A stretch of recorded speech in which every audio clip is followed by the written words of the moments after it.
Welcome back, and it is exactly 9:22 a.m. We have literally 5 minutes with our next guest. He has to go to another very important meeting. He is a political analyst, Ongama Mtimka, and obviously we're looking at the issue around the Phala Phala report to be handed over today on Wednesday. It hasn't been handed over yet, so we're kind of speculating what it might contain. Let's see what Ongama's thoughts are on the Phala Phala report. A very good morning to you. Welcome. Good morning to you, Julie, and thank you for having me. Okay, lots of speculation around this. It has already been postponed.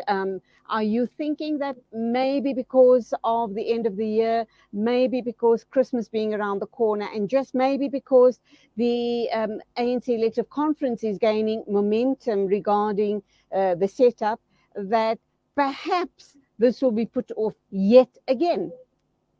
I doubt it's going to be put off. I think that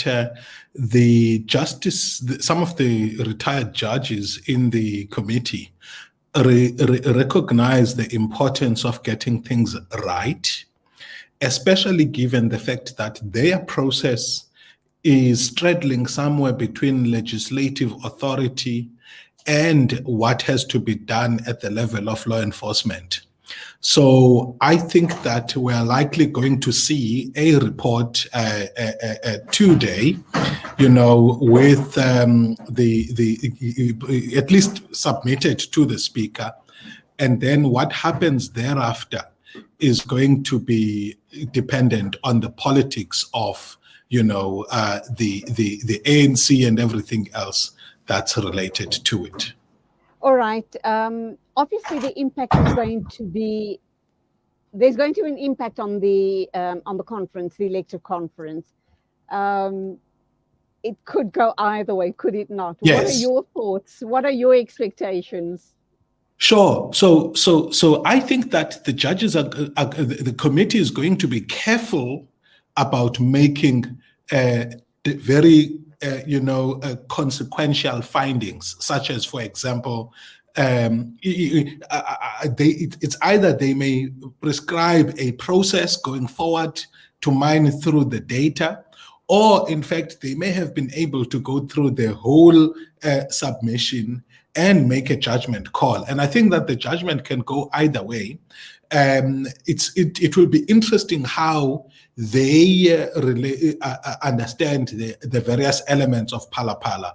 One, the keeping of foreign exchange in a private business, in the premises of a private business, when the law prescribes certain limits in terms of what should be kept.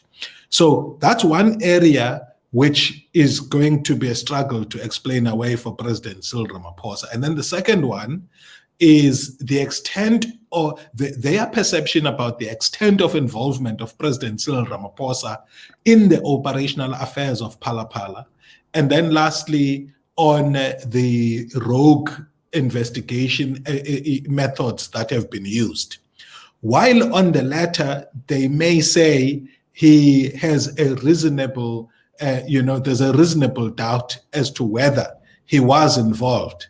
And, on the second one relating to the keeping of funds, I suspect that they may not, absolve him completely, and may say that he does have a case to answer. Whether that case is serious, that's going to be interesting.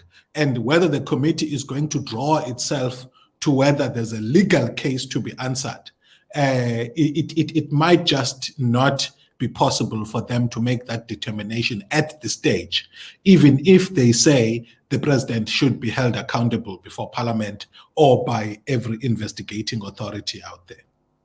Okay, very interesting indeed. We're going to watch the space very closely indeed. And I do know it's time for you to go. It's 9:27 a.m. Ongama Mtimka, a political analyst, lovely talking with you. Do hope we'll have plenty more conversations in the future. Thank you and God bless. Thank you. Thank you. 9:27 exactly. This is News and Views right here on Salam Media with me, Julie Ali.